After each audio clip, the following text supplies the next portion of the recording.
Eu apontei para os irmãos uma breve introdução com algumas informações gerais e mencionei que o capítulo é formado por duas toledote. E eu já expliquei para os irmãos o que são as toledote. Toledote são as gerações, ou a história das gerações, ou a história das descendências, ou da descendência de alguém. E eu mencionei que o capítulo 36 tem duas toledote de Edom. Edom é Esaú.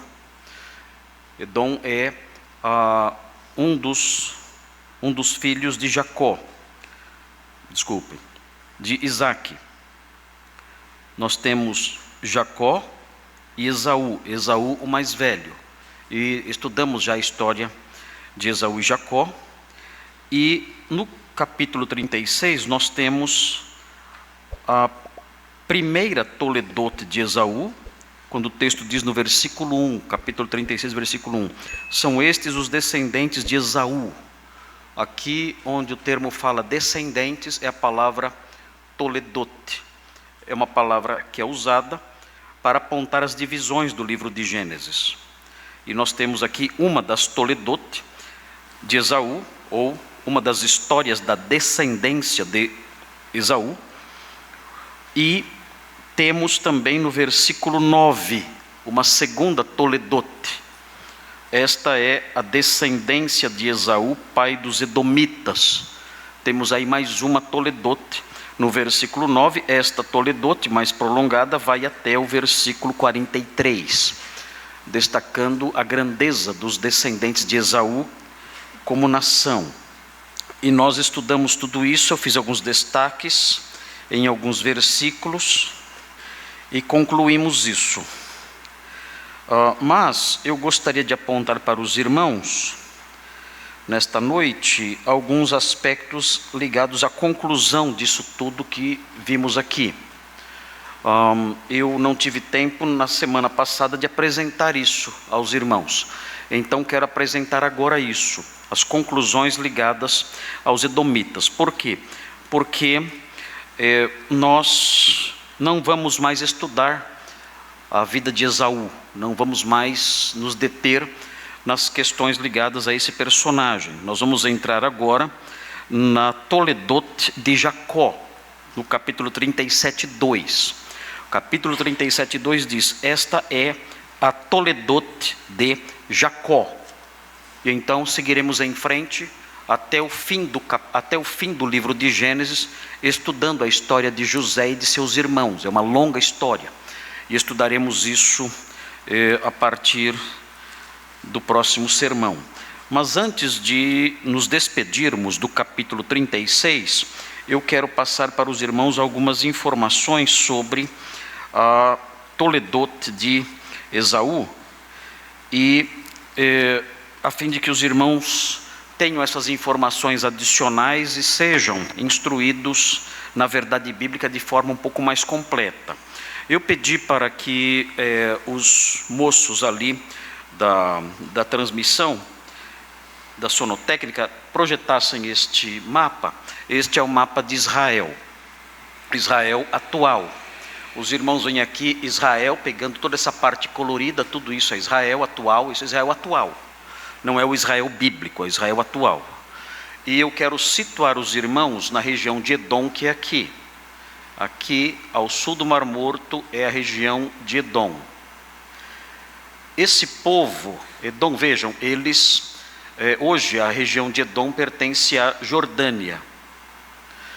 Esse povo que se estabeleceu aqui, nos tempos do Novo Testamento, alguns séculos antes do Novo Testamento, esse povo fez incursões para essa região aqui,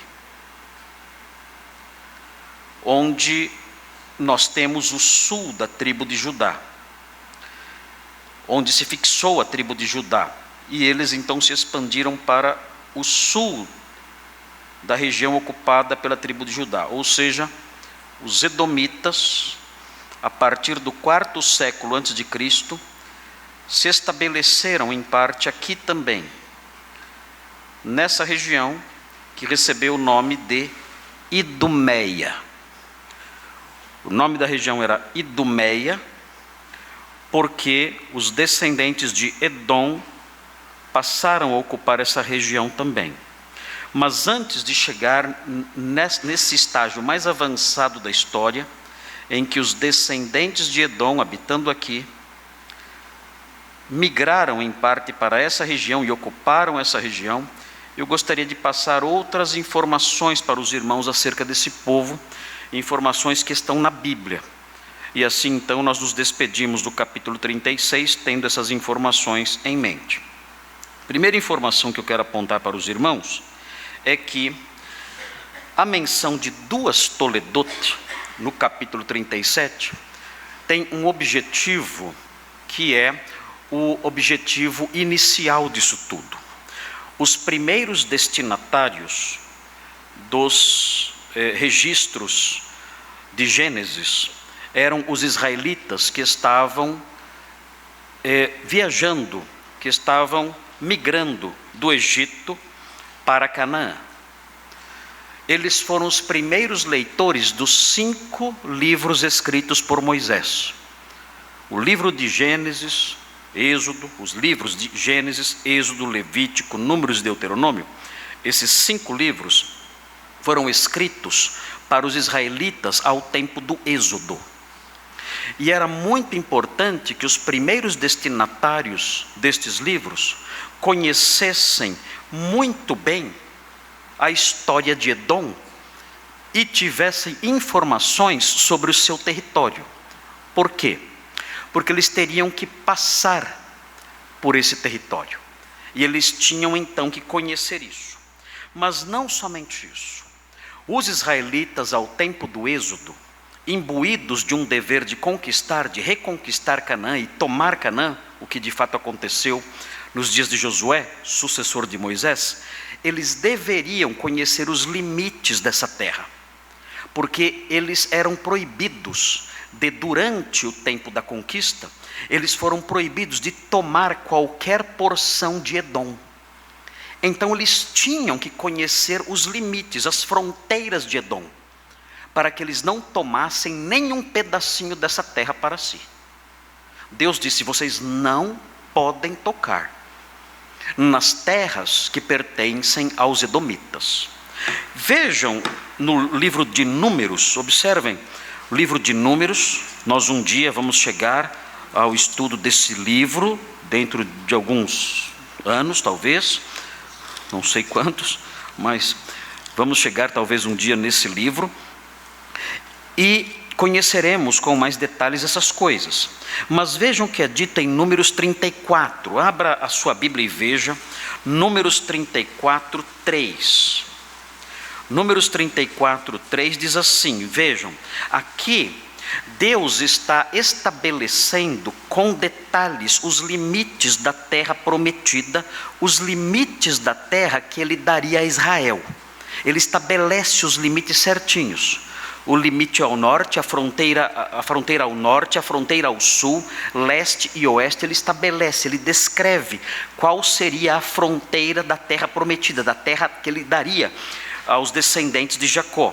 E ele diz o seguinte no versículo 3, a região sul vos será desde o deserto de Zim até aos limites de Edom, ele diz aqui. Vocês não podem passar desses limites. Ao sul, vocês vão respeitar os limites, as fronteiras de Edom e não vão invadir essa terra. Vejam no livro de Deuteronômio, no capítulo 2.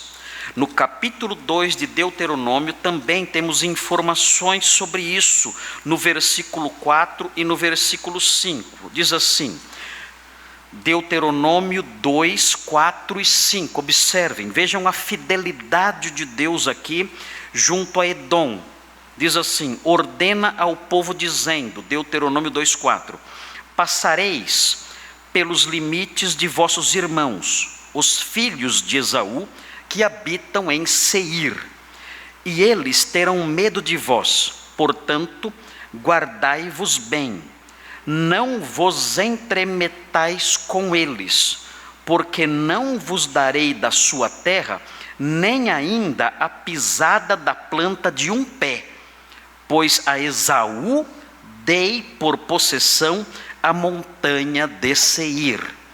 Por isso então os hebreus, por isso então os israelitas, ao tempo do êxodo, tinham que conhecer exatamente os limites, porque eles estavam proibidos de invadir qualquer espaço de terra pertencente a Edom. O que aconteceu então na sequência da história? Nós aprendemos no capítulo 36, Esaú de fato se estabeleceu ali, as suas fronteiras foram fixadas e chegou o tempo do êxodo. E quando chegou o tempo do êxodo, muitos anos depois, nós nos deparamos com a tentativa de Israel de passar por Edom.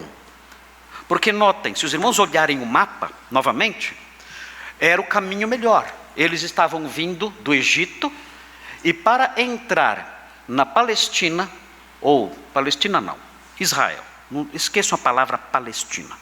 Para entrar em Israel, o caminho mais fácil seria passar pela região de Edom e então subir aqui, pela região além do Jordão, e entrar em Israel por aqui. O que aconteceu então? Nós temos no livro de Números, mais uma vez, voltem-se ali, abram novamente para o capítulo 20 de Números e vejam o que aconteceu. É algo que nos surpreende, porque eram povos irmãos.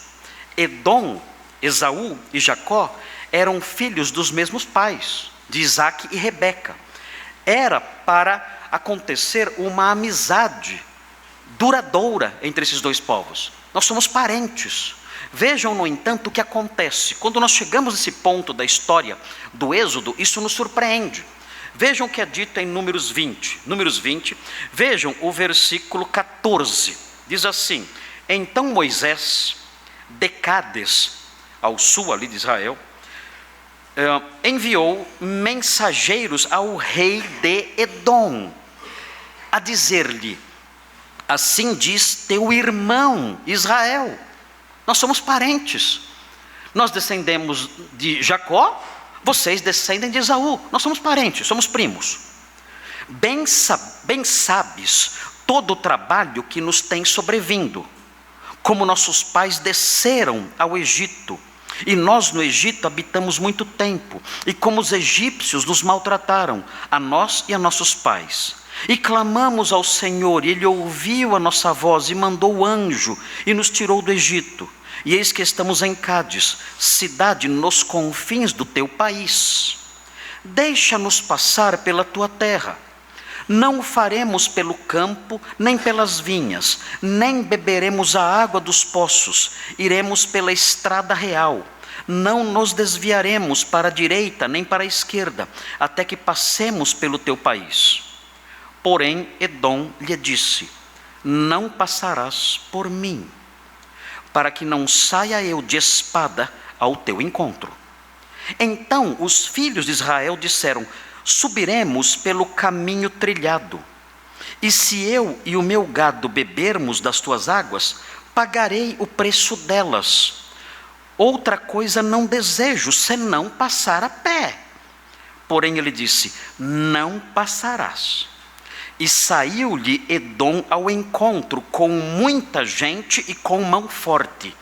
Assim recusou Edom deixar passar a Israel pelo seu país, pelo que Israel se desviou dele. O que surge aqui então? O que nós encontramos aqui? Uma primeira reação extremamente hostil, que destoa da atitude do patriarca dessa nação. Esaú fez as pazes com Jacó, e nós percebemos os dois ali juntos, sepultando o próprio pai, e até nos alegramos com isso. Que lindo! Os dois patriarcas ali, de duas nações distintas, juntos ali, fazendo as pazes, e seguindo em frente, cada um seguindo o seu rumo. Mas agora que percebemos essa postura extremamente hostil dos edomitas em relação a Israel. Israel tentando desfrutar da paz que os seus ancestrais estabeleceram. E pedindo: nós só queremos passar. Nós não vamos pegar nada de vocês. Qualquer coisa que usarmos de vocês, nós pagaremos. O Senhor está conosco, Ele nos livrou do Egito, e nós estamos caminhando para a nossa terra. Não queremos a terra de vocês, não queremos nada de vocês, das suas vinhas, das suas plantações, dos seus poços. Nós não queremos nada disso, queremos apenas passar, nada além disso. O rei de Edom, no entanto, respondeu: não, se vocês passarem por nós, nós vamos atacá-los e matá-los.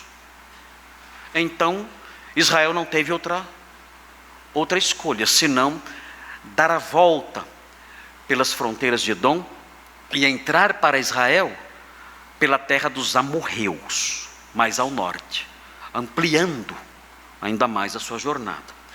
E é curioso notar que a partir desse tempo então, os edomitas sempre foram inimigos de Israel, sempre.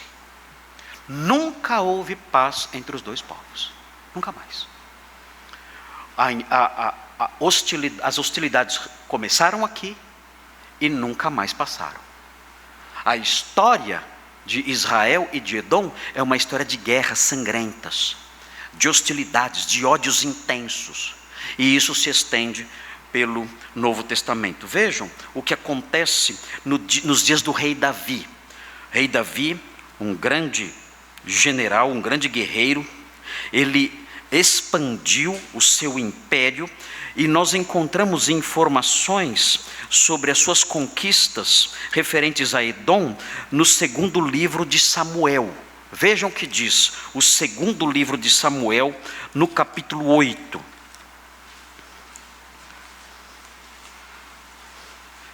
Vejam o que faz Davi, em 2 Samuel 8,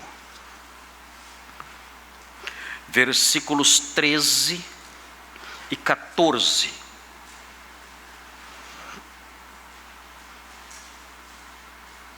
Diz assim,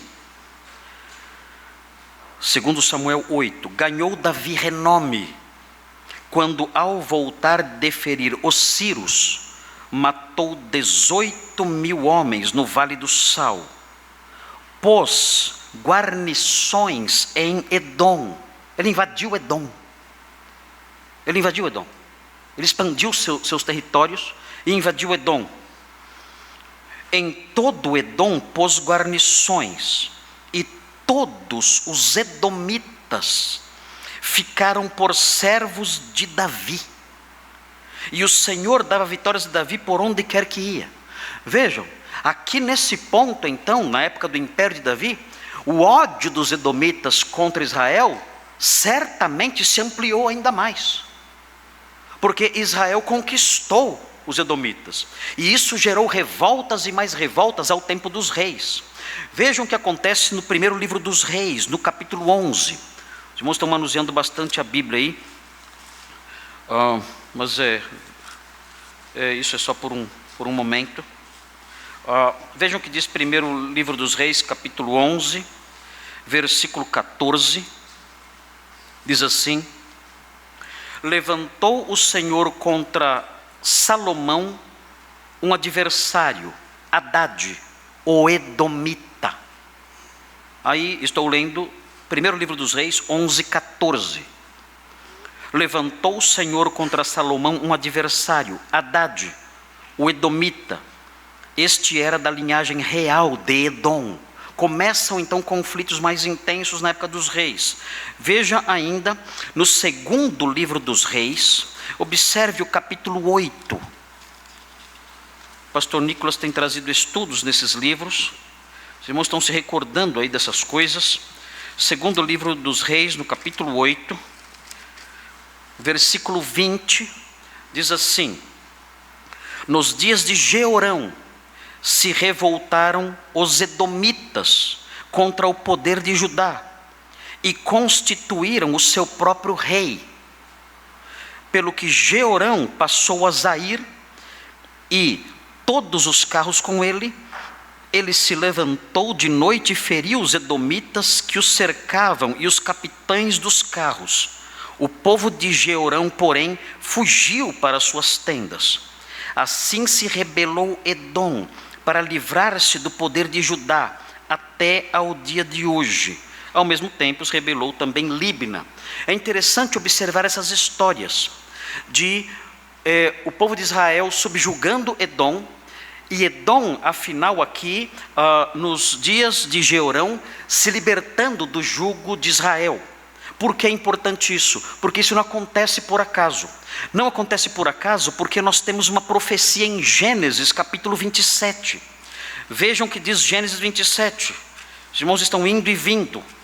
Quem usa aí na Bíblia, quem usa o índice deve estar bem confuso agora. Não, decore os livros da Bíblia para você não ter que usar o índice nessas horas. E saber a ordem certinha e poder correr lá e achar depressa as referências bíblicas. Eu tenho aqui esses índices na minha Bíblia, mas eu nunca uso. É muito importante decorar a sequência dos livros bíblicos para que nós achemos depressa. Quando eu era jovem, havia concurso sobre isso. Os jovens faziam concursos sobre isso. Quem achava mais rápido uma referência bíblica. Então dizia Amós capítulo 2, versículo 1. E nós tínhamos que correr para achar, e quem achava levantava a Bíblia rápido. E mostrava então que tinha achado. E aí então ia acumulando pontos. Essas eram as brincadeiras dos jovens naquela época. Que bobagem, né, para os jovens de hoje. Que bobagem, perdi tempo. Só digitar lá no celular aparece na hora. Mas enfim, nós aprendemos a fazer isso para ter habilidade em encontrar os textos bíblicos. Isso era bom para nós. E nós também tínhamos que achar palavras na Bíblia. Alguém começava a ler um texto bíblico, nós tínhamos que ficar ouvindo aquela leitura e então correr na Bíblia, achar onde estava e continuar a leitura de onde havia parado. E assim nós éramos treinados a conhecer a palavra de Deus. Era maravilhoso isso aí. Isso há uns 200 anos atrás, né? Em outra época, em outra vida. Mas eram assim as brincadeiras dos jovens. E nós ali nos envolvíamos nisso calorosamente. O Amorim sabe disso, o Amorim organizava. Não lembra, Amorim, disso? O Amorim era um dos organizadores dessas coisas. Oi? Levantar espada, não é isso? Por que falávamos isso, levantar espada 1, 2? Era para começar, né? Sim, mas essa era, quando falávamos levantar espada 1, 2, era para começar a procurar. Desembainhar a espada 1, 2. Então era assim que fazíamos.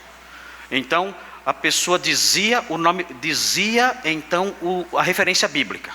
E aí ele dizia assim: desembainhar a espada 1, 2. E aí dizia já. E então começávamos a procurar correndo para ver quem ganhava. Irmãos, pode parecer bobagem, mas nós aprendíamos tanto. E rapidinho achávamos qualquer coisa. Hoje a gente corre o risco de dizer, olha, o livro de Salmos, a pessoa ficar 2 horas no Novo Testamento tentando achar o livro de Salmos, que é o maior livro que tem na Bíblia.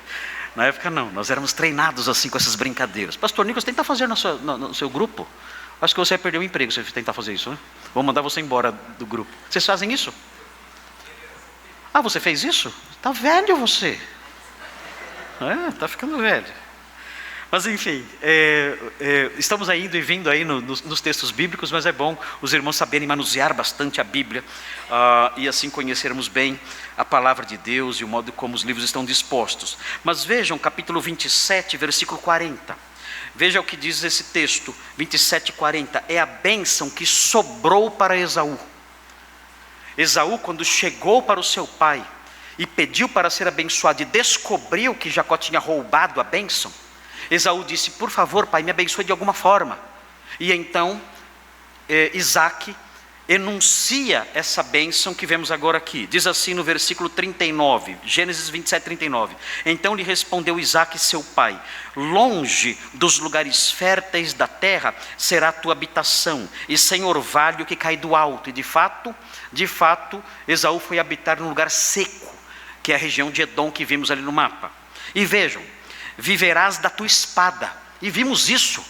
Eles são um povo guerreiro. Disseram para Israel, se vocês passarem aqui, vocês vão conhecer as lâminas das nossas espadas. Era um povo guerreiro mesmo. E prossegue, e servirás a teu irmão. E vimos isso acontecendo nos dias de Davi. E o texto prossegue, quando porém te libertares, e aí vemos isso acontecendo nos dias de Jeorão, sacudirás o seu jugo da tua cerviz. E eles se libertaram. Tudo isso, toda essa bênção de Isaque, enunciada em favor de Esaú, se cumpriu.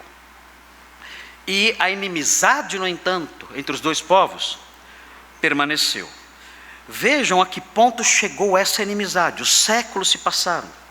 E nós chegamos nos dias do exílio babilônico, das invasões babilônicas a Israel. Os irmãos conhecem a história, as invasões de Babilônia no território israelita, as invasões que fizeram com que Ezequiel fosse deportado, as invasões que fizeram com que Daniel fosse levado para a Babilônia, as invasões que fizeram com que Jeremias lamentasse profundamente a desgraça de Jerusalém, tanto no seu livro, como nas lamentações que ele escreveu também. Ao tempo dessas invasões, vejam como os edomitas se comportaram. Observe, vejam o Salmo 137, para os irmãos perceberem o tamanho do ódio que havia no coração dos edomitas contra os israelitas. Salmo 137, 7.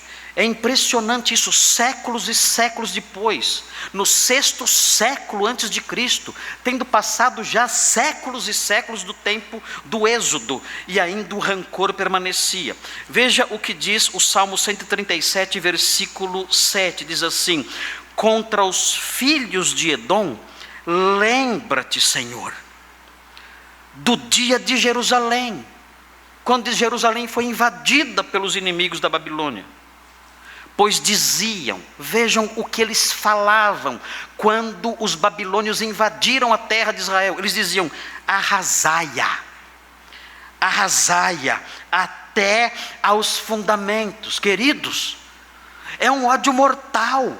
Eles viram Jerusalém sendo destruída. Se os irmãos quiserem ter uma ideia do tamanho da destruição, leiam, como eu mencionei há pouco, o livro de Lamentações de Jeremias. Os babilônios arrasaram a cidade, queimaram tudo, mataram homens, mulheres, velhos, crianças. Eles cercaram a cidade e a fome era tamanha que as mulheres começaram a comer os seus bebês recém-nascidos. As mulheres que davam à luz, desculpem falar isso, mas as mulheres que davam à luz comiam a placenta, resultante aí do processo de nascimento do bebê. De fome, com fome, e os edomitas vibrando de alegria. Muito bem, arrasem, arrasem, destruam Jerusalém. Esse era o grau do ódio que os edomitas demonstravam contra Israel. Mas é curioso observar que mesmo sendo assim, mesmo sendo um povo tão hostil, e nós vemos isso já no tempo do Êxodo, é curioso observar que a lei de Moisés, isso é interessante observar aqui. A lei de Moisés estabelecia que os edomitas tinham que ser tratados por Israel de modo especial. Por quê? Porque eram parentes. Acho que temos algumas lições aqui, não é? Não dá vontade de olhar para o seu parente e falar: arrasaia, arrasaia. Muito bem, cuidado, não faça isso. Porque existe na Escritura um compromisso de amor em relação a pessoas que são da nossa família. Nós aprendemos isso, mesmo sendo pessoas que nos tratam como inimigos. A palavra de Deus prima muito pelos laços familiares, pelos laços de sangue. A palavra de Deus valoriza isso, a família, os laços de sangue que ligam uma pessoa a outra. Vejam, é curioso ver isso no livro de Deuteronômio, capítulo 23. Observem, Deuteronômio 23. A palavra de Deus vai na contramão dos nossos pensamentos, muitas vezes. Isso é bom, porque nos instrui. Veja o que diz aqui. Veja que mesmo seu primo, sua prima, sua tia, sua avó, enfim, o seu irmão que hostiliza você, que é seu inimigo, que quer o seu mal, você não deve, à luz do princípio que emana desse texto, você não deve odiá-lo e querer prejudicá-lo. Você não pode fazer isso. Por quê? Porque ele tem laços de sangue com você, e a palavra de Deus valoriza isso. Veja o que diz aqui, Deuteronômio 23, versículo 7. Não aborrecerás ou não odiarás o edomita, não faça mal ao edomita, não prejudique o edomita, é o significado dessa expressão, pois é teu irmão, é teu parente, mas é um povo perverso. Veja o fundamento da ordem. Qual é o fundamento da ordem? não prejudique, porque ele é teu irmão. E isso deve fazer com que você o trate bem. Não pelo comportamento dele, mas porque ele tem laços de sangue com você. Ele é teu irmão. Muito bem, queridos. Após as invasões da Síria e da Babilônia, Edom se aproveitou do enfraquecimento de Israel. Vamos voltar para o mapa. Os irmãos conhecem a história. A Síria fez incursões sobre Israel no começo do século VIII a.C. Pastor Thomas é doutor nessas coisas, conhece todos os detalhes, sabe até o CEP, onde moravam os imperadores da Síria. Os irmãos quiserem aprender sobre esse assunto, devem conversar com o pastor Thomas. Ele é uma das pessoas que mais conhece isso. Eu não sei de ninguém mais que sabe tanto sobre isso como o pastor Thomas. Agora é assim, faça a pergunta e sente. Não fique de pé. Faça a pergunta e sente-se. Porque ele vai lhe dar uma hora e meia de aula. Ele vai explicar todos os detalhes referentes às invasões assírias. E aí, se você fizer outra pergunta, e as invasões babilônias? Aí senta, porque é mais 3 horas. Você vai ser um doutor nessas coisas. Porque a pessoa que mais conhece isso, que eu conheço pessoalmente, é o pastor Thomas. É impressionante o conhecimento dele dessas coisas. Impressionante. Fora do normal. Não é normal. O pastor Thomas não é normal. Não é. E o conhecimento dele acerca disso, irmãos, faça o teste. Eu desafio os irmãos. Faça o teste. Diga para ele: pastor Thomas, explique para mim as relações políticas dos babilônios na época das invasões. Eu queria entender melhor isso. E sente-se e espere. É impressionante o conhecimento dele disso. O que nós aprendemos, que eu vou dizer aqui agora, algo muito geral. O que aconteceu foi que no século VIII a.C., a Síria fez incursões sobre Israel e destruiu o reino do norte. O reino do sul permaneceu, porque Deus protegeu o reino do sul por causa das orações de Ezequias. Então, o reino do sul foi protegido, mas a Síria enfraqueceu bastante o reino do sul também. Mais tarde, com a queda da Síria, levantou-se o Império Babilônico. E os babilônios fizeram 3 incursões sobre Israel. Uma incursão no ano 605, outra incursão no ano 597 e uma terceira incursão no ano 586 a.C. E Israel, então, o reino do sul, o reino de Judá, se enfraqueceu muito. Com o enfraquecimento de Israel, enfraquecimento político, militar, econômico, por causa do enfraquecimento dessa região, então aconteceu aquilo que eu disse a princípio. Os edomitas entraram para esse território, ao sul de Judá, e se estabeleceram aqui, no território que ficou conhecido como, eu disse a vocês, Idumeia. E nós não ouvimos mais falar sobre esse povo. Os descendentes de Esaú saem da história. Eles não aparecem mais no Antigo Testamento. No Novo Testamento também não temos mais notícias deles. E assim a história dos idumeus na Bíblia acaba. Mas existe só mais uma menção dos descendentes de Edom na Bíblia, só mais uma. Mas é uma menção que nos deixa curiosos. E daí?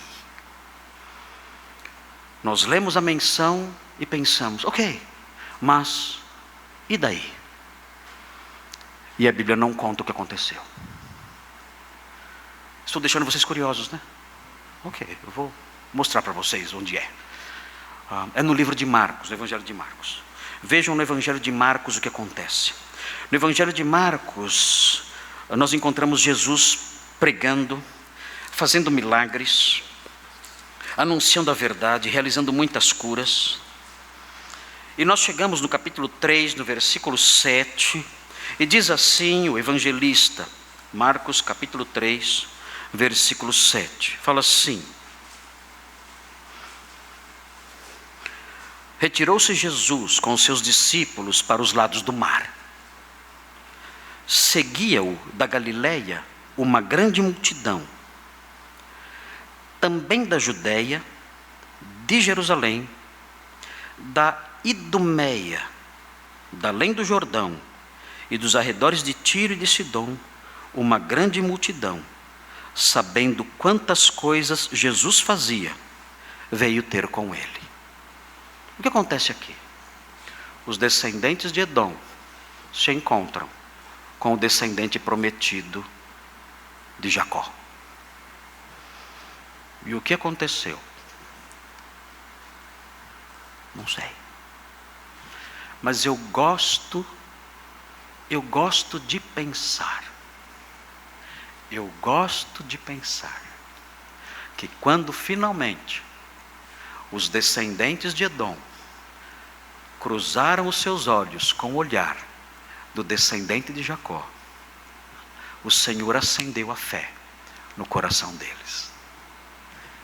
E então, na última menção dos idumeus na Bíblia, nós temos aqui uma nota suspeita de salvação e redenção.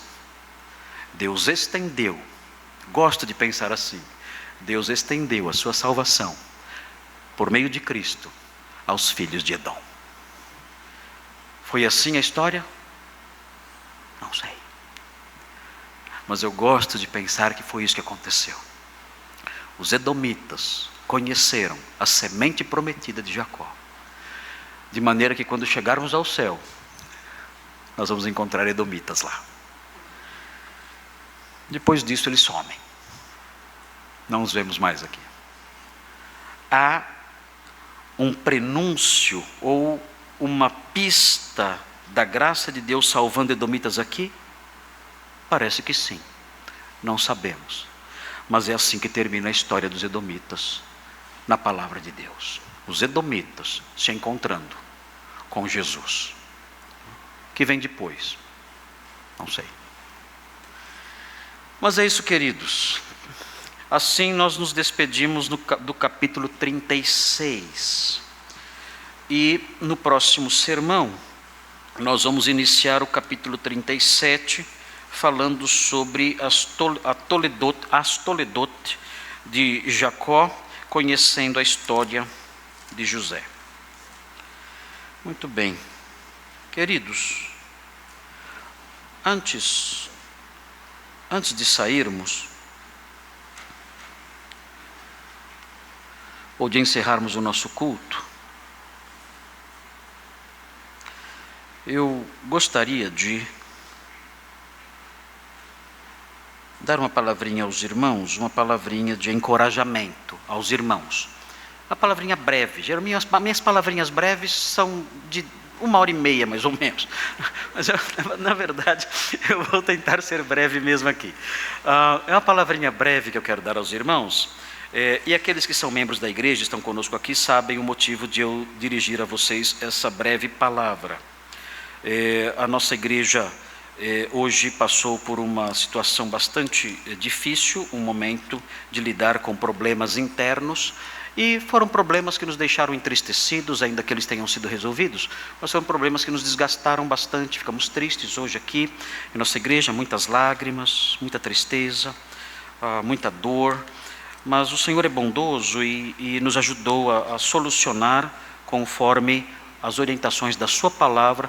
Ele nos ajudou a tomar as medidas que deveriam ser tomadas, e assim a nossa igreja foi protegida, purificada, e estamos contentes com isso. Mas nesse processo houve ferimentos e tristezas. Eu gostaria então de deixar com os irmãos, antes de encerrar o culto, eu gostaria de deixar com os irmãos uma breve palavrinha de encorajamento a vocês todos que estão aqui, aos irmãos que estão entristecidos pela experiência que passamos hoje pela manhã. Foi uma experiência santa, foi uma experiência purificadora, foi uma experiência em que nós obedecemos a palavra de Deus e fizemos aquilo que o Senhor nos ensina em sua palavra, mas uma experiência que nos entristece. E eu gostaria então de encorajá-los, muito brevemente, com os versículos de Efésios, no capítulo 1. Eu quero encorajá-los com esse texto, muito brevemente.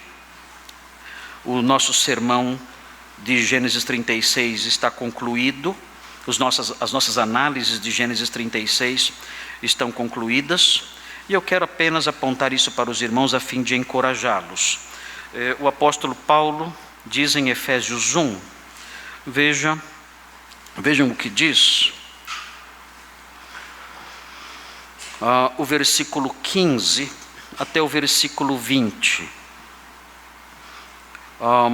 No nosso dia da alegria, ontem, nós olhamos para o versículo 15 e o versículo 16, fazendo uma ponte para versículos anteriores. Mas eu quero ler aqui o trecho dos versículos 15 e 16 até o 20, mas eu quero me ater a partir do versículo 17, numa palavrinha de encorajamento a vocês. Diz assim o apóstolo Paulo aos crentes de Éfeso: por isso também eu, tendo ouvido a fé que há entre vós no Senhor Jesus e o amor para com todos os santos, não cesso de dar graças por vós, fazendo menção de vós nas minhas orações. Ele diz isso, e na sequência ele fala como ele orava pelos efésios. Como ele orava pelos efésios. E o que ele diz, irmãos, é tão lindo, porque mostra os efésios como pessoas tão abençoadas, e tão enriquecidas, e tão especiais. É tão maravilhoso isso, que é impossível encontrarmos outras palavras de encorajamento, pelo menos na nossa experiência, na nossa imaginação, na nossa criatividade. É muito fácil encorajar alguém dando tapinhas nas costas, dizendo: não, a fila anda, isso passa, o tempo é o melhor remédio. Esses conselhos que nós encontramos até em boteco aí por aí afora. Mas na palavra de Deus encontramos palavras que são tão ricas, tão verdadeiras, tão lindas, que é impossível não sermos consolados por elas. O apóstolo Paulo diz que faz menção dos crentes nas suas orações, pedindo, notem o que ele pede no versículo 17, para que o Deus de nosso Senhor Jesus Cristo, o Pai da glória. Vejam essa expressão, esse nome de Deus, é um nome raro, um título raro que aparece aqui. Deus, o Pai da glória. E é interessante observar, existem estudos hermenêuticos, estudos exegéticos que dizem que esses nomes de Deus, quando aparecem em orações, ou próximos ali de registros de orações, esses nomes, eles são conectados com o pedido. Quando fala o Pai da glória, é porque o pedido a oração que será feita, é uma oração que vai envolver algo glorioso. É interessante observar isso. Ele fala, o Pai da glória, eu peço ao Pai da glória. E então vem o pedido. E o pedido então envolve algo glorioso. Há uma conexão entre o nome de Deus e o conteúdo do pedido. Então o que o apóstolo Paulo vai mencionar na oração que ele descreve aqui, é algo glorioso. Porque ele pede ao Pai da glória. O que significa Pai da glória? Pai da glória pode significar duas coisas. Pode ser o que os gramáticos da língua grega chamam de genitivo adjetival. Seria o Pai da glória, seria o Pai glorioso. Ou pode ser um genitivo de origem, ou seja, o Pai da glória seria o Pai de onde vem toda a glória, de onde procede toda a glória. As duas coisas são possíveis. O Pai glorioso, de onde procede tudo que é glorioso. E o que ele vai mencionar na sequência é algo glorioso em relação a nós.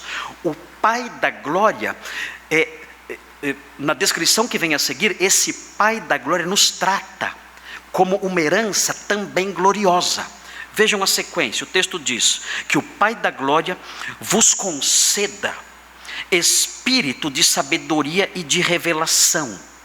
E aí vem, mas Deus então vai mandar um espírito tomar conta da gente? Será que é isso? Que Ele vos conceda um espírito de sabedoria e de revelação? Se eu tiver o espírito de sabedoria e revelação, vou começar a revelar coisas aqui. Tem gente aqui com dor de cabeça.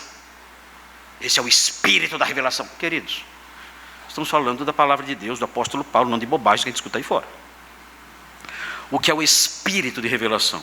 Será que é um espírito que o apóstolo Paulo manda, possua aquela pessoa para que ela comece a ter revelações sobre a vida alheia? É isso? Claro que não. Paulo não está nem de longe pensa isso aqui. Quando o texto fala que Ele vos conceda espírito de revelação, Ele está dizendo que vocês, dentro do espírito de vocês, o espírito de vocês, espírito humano, dentro do coração de vocês, no espírito de vocês, esse espírito de vocês, o coração de vocês, seja encharcado por sabedoria e revelação. Ele pede isso. É algo glorioso, pedido ao Pai da glória. Pai da glória, conceda ao seu povo algo glorioso. E o que é esse algo glorioso que pedimos aqui, que Paulo pede aqui ao Pai da glória? Que Ele conceda a cada crente de Éfeso, e agora a cada crente da Igreja Batista Redenção, e a cada crente que está aqui agora. Eu suplico, Paulo suplica, nós suplicamos juntos, que Ele conceda, que Ele dê ao coração de cada um, que Ele infunda no coração de cada um, que Ele encharque o coração de cada um de sabedoria e de revelação. Para quê? Para adivinharmos a vida alheia? Não, vejam a sequência. Que Ele vos conceda espírito de sabedoria e de revelação no pleno conhecimento dEle. É isso. Olha, que vocês sejam invadidos por um conhecimento e uma sabedoria profunda, sabendo quem Ele é. Que vocês sejam tomados de uma capacitação especial para saber de modo sábio, conhecer profundamente quem Ele é e o que Ele faz. No Antigo Testamento, conhecer a Deus, ter conhecimento de Deus, envolvia conhecer o seu caráter e as suas obras. E ele diz, eu suplico a Deus, ao Deus glorioso, que Ele conceda isso a vocês, algo gloriosíssimo, que vocês sejam tomados de uma capacitação especial para conhecer profundamente, sabiamente, quem Ele é e o que Ele tem feito por vocês. Ele diz na sequência, iluminados os olhos do vosso coração. É curioso porque os incrédulos vivem na escuridão, mas os crentes não. Os crentes podem ter os seus olhos iluminados. E aí vem o motivo de oração, que Ele ilumine os olhos de vocês, para que vocês saibam, conhecendo a Ele e as suas obras, sendo tomados pelo conhecimento dEle e das suas obras, tendo o espírito de vocês encharcado pelo conhecimento, pela revelação dEle e das suas obras, vocês saibam qual é a esperança do seu chamamento. Eu oro para que vocês tenham uma noção nítida, clara, da esperança do seu chamamento. No capítulo 2, é dito no versículo 12, que antes, em 2,12, é dito que quando nós estávamos sem Cristo, diz o texto, naquele tempo, estáveis sem Cristo, separados da comunidade de Israel, e estranhos às alianças da promessa, não tendo esperança. Nós não tínhamos esperança, agora nós temos. E ele ora que os crentes tenham uma noção clara, gloriosa, dessa também gloriosa esperança, anexada ao seu chamado. Nós fomos chamados para servi-lo, é verdade, mas fomos chamados também para desfrutar de uma esperança. O capítulo 4, versículo 4 repete isso. Diz assim: há somente um corpo e um espírito, como também fostes chamados numa só esperança da vossa vocação. E ele diz, eu quero que vocês, a minha súplica é que vocês conheçam a esperança para a qual vocês foram chamados. Essa é a minha súplica. E para isso, vocês têm que conhecer profundamente a Deus e a sua obra na vida de vocês. E eu suplico isso a Ele, que Ele que é glorioso, lhes conceda essa visão, essa percepção gloriosa. Vocês foram chamados para uma esperança.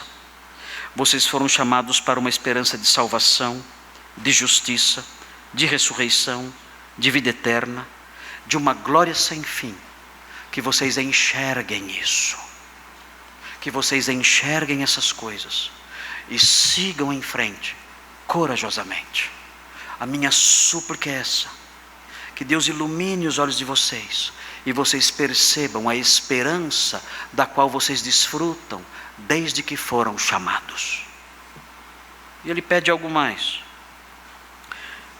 Ele pede para que nós enxerguemos a suprema grandeza, Ele pede para que nós enxerguemos qual a riqueza da glória da sua herança.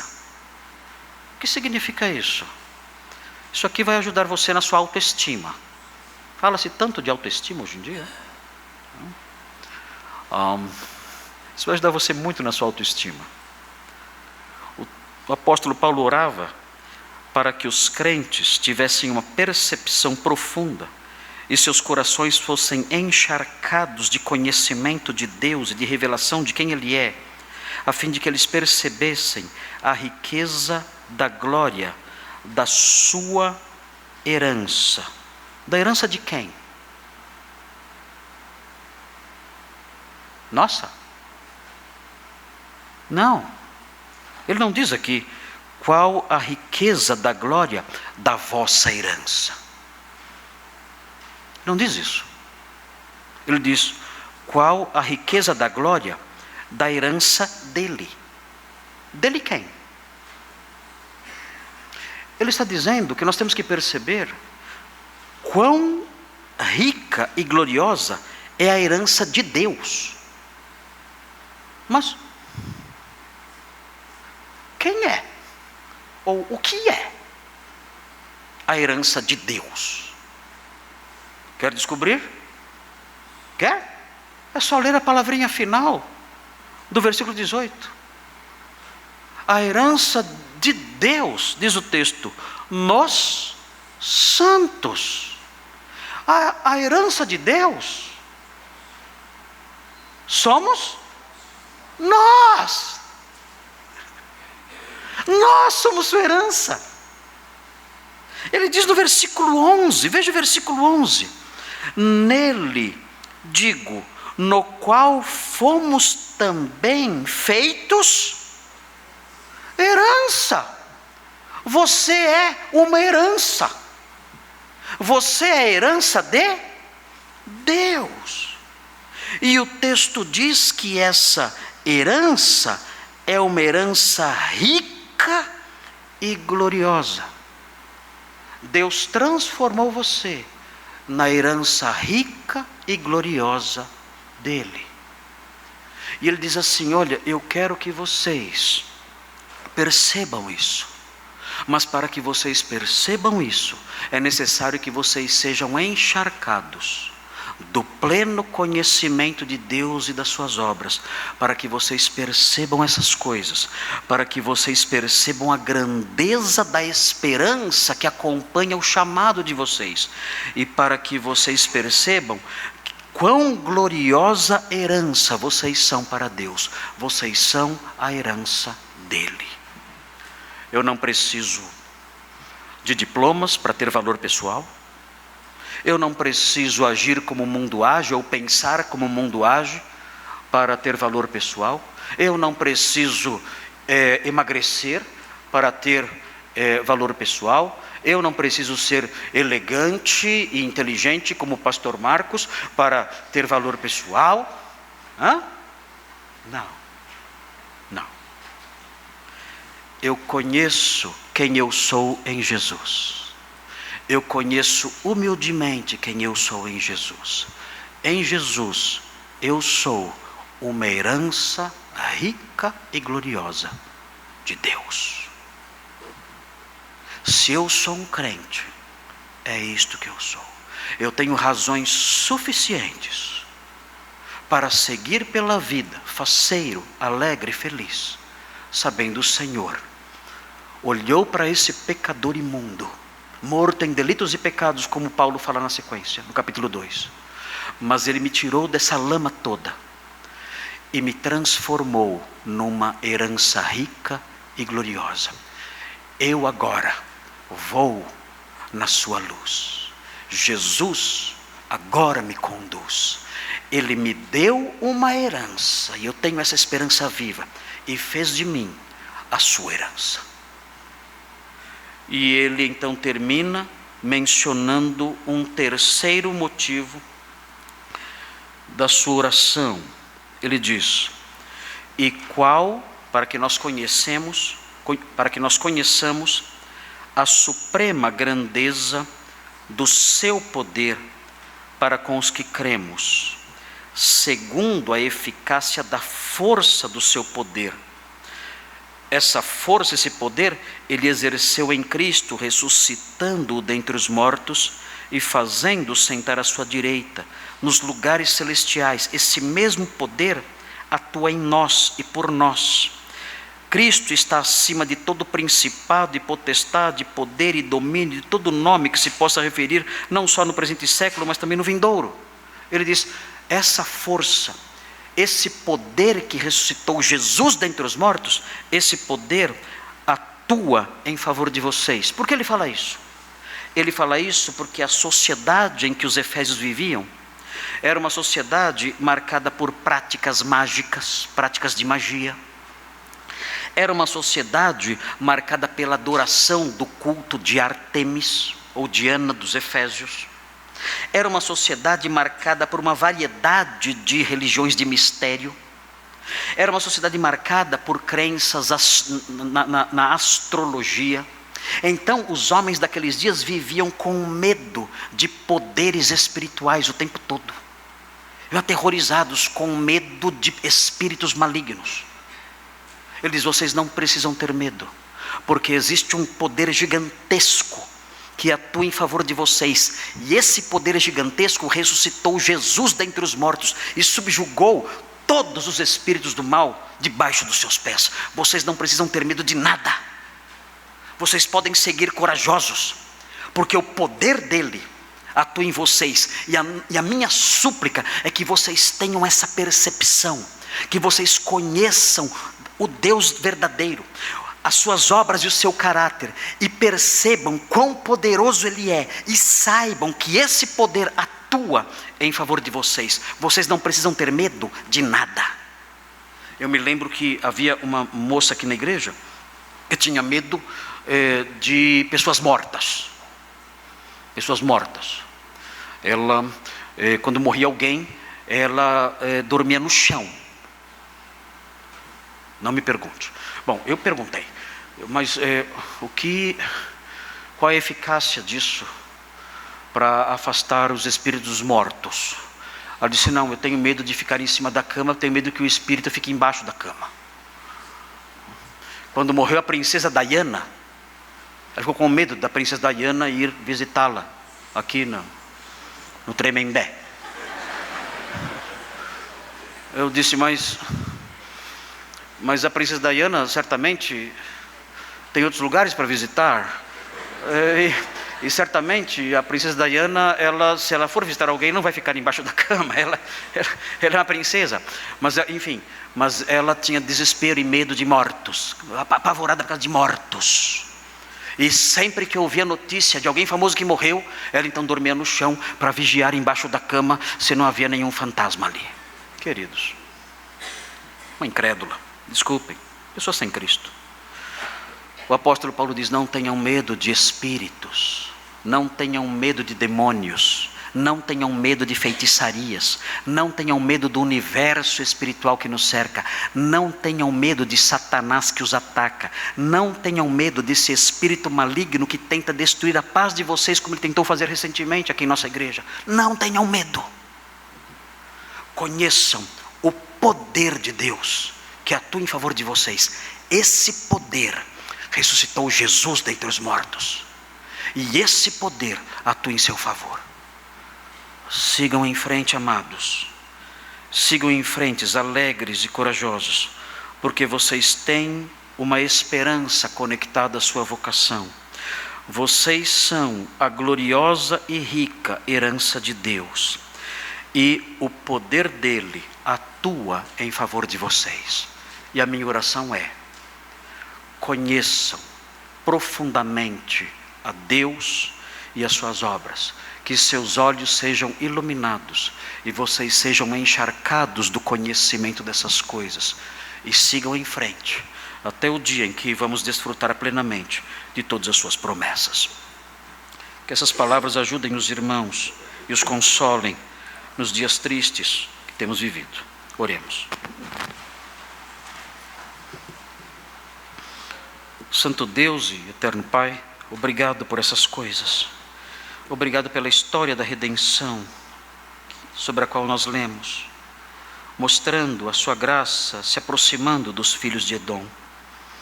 Oh Deus, obrigado por isso. Quantos caminhos a sua graça trilha, quantos caminhos a sua graça palmilha para alcançar os povos. Obrigado por isso, porque sabemos que naquele dia veremos homens de todas as raças, tribos, línguas e nações. Obrigado, Deus, por isso. Santo Pai, obrigado também porque na sua palavra encontramos consolo nos dias de tristeza, de perda, de decepção, de desilusão, de frustração. Obrigado porque a sua palavra nos encoraja. E pedimos agora que essa oração do apóstolo Paulo, que ela se aplique a nós. Nós a fazemos agora, que o Senhor nos conceda a capacidade sobrenatural de termos, ó Deus, o nosso espírito encharcado por sabedoria e conhecimento, para que essas coisas que foram mencionadas aqui estejam em nossa mente de forma completa. E assim sigamos em frente na nossa vida cristã, com coragem, alegria e santificação. Pedimos isso em nome de Jesus. Amém.